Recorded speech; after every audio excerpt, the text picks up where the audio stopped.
جامی صاحب، حضرت شیخ عطار کی زندگی میں کیا کچھ ایسے واقعات ہیں جو بہت ہی قابل ذکر ہیں، اور آپ کے ارشادات ہمیں کیا سکھاتے، بتاتے، سمجھاتے ہیں؟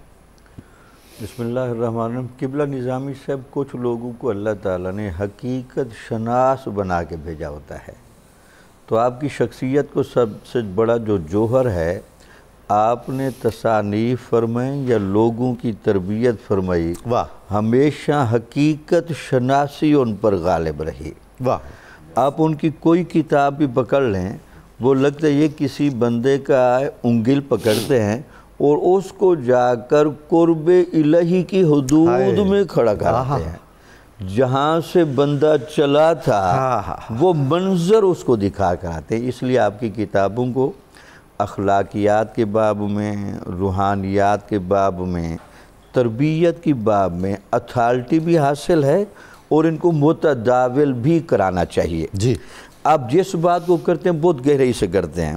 آپ سے روزے کی حقیقت کے بارے میں پوچھا گیا، گویا کہ آپ نے ان دو حدیثوں کا جواب دیا، الصوم لی وانا اجزی بہی، الصوم لی وانا اجزا بہی۔ کمال ہے۔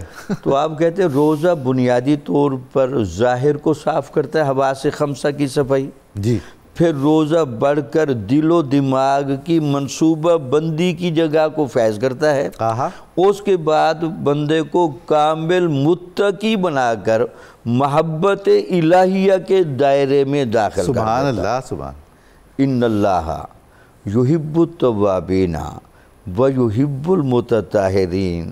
تو گویا کہ آپ نے کہا جس نے صحیح تواب بننا ہے، صحیح متطہر بننا ہے، وہ روزے رکھا کرے۔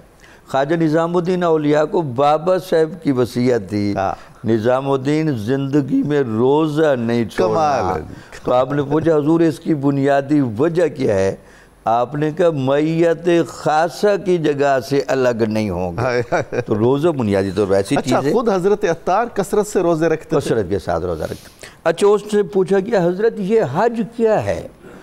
تو آپ نے بھی داتا صاحب والا جواب دیا، حج بنیادی طور پر انسان کے باطن کی اس حس کا جواب ہے جو قرب الہی میں اگر بندے کو جانے دیا جائے نا تو وہ حریم ذات کا طواف کرتا ہے۔ اس طواف کا ایک عکس زمین پر رکھا گیا ہے اللہ کا گھر بنا کر، تاکہ خانہ کعبہ کا ظاہری طواف بھی کیا جائے اور آہستہ آہستہ دل و دماغ کو اس ذات کے طواف کے گرد بھی گھمایا جائے۔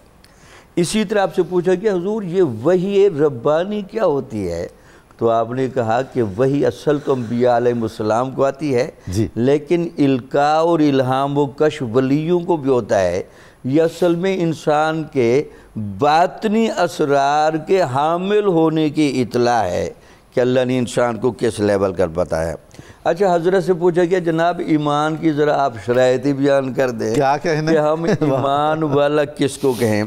آپ نے کہا جو حسد نہ کرے، جو جھوٹ اور غیبت کا ارتکاب نہ کرے، ریاکاری کی طرف نہ بڑھے اور رزق حرام کی طرف نہ جائے، یہ چار کام پورے کرنے والا بندہ ایمان کی شرائط کو پورا کرتا ہے۔ کس قدر جامع اور معنی ہے۔ آپ سے پوچھا گیا حضرت سعادت مندی کی 3 علامتیں تو بتا دیں، تو آپ نے فرمایا دوسروں کی عیب جوئی نہ کرنا، دوسرا فرمایا کسی کو غلط راستے پر دیکھ کر سیدھے راہ کی رہنمائی کرنا، اور تیسرا فرمایا اپنی تکالیف کا لوگوں کے سامنے اظہار اس لیے نہ کرنا تاکہ دوسرے لوگوں کو تکلیف ہو۔ اللہ اللہ۔ تو یہ دیکھ، اسی طرح آپ سے پوچھا گیا حصول کمال کے کیا ذرائع ہیں؟